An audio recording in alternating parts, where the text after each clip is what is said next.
Umar ibn Xattob roziyallohu anhu hamma sahobalar maxfiy suratda hijrat qilishganida ham oshkora hijrat qilgan.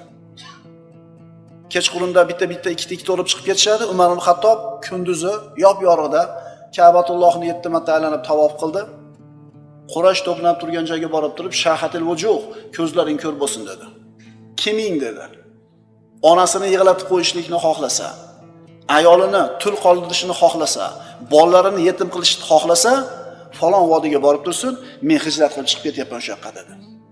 Bironta odam chiqqani yo'q. Bironta odam. Ha, endi Umar ibn Xattob o'zi tabiatdan polvon odam bo'lgan.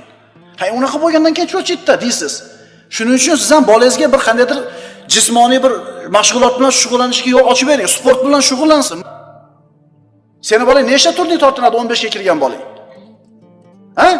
Bir qopni ko'tarib necha qadam yura oladi? Ana o'g'il bola, o'g'il bolalar mana shunday musobaqa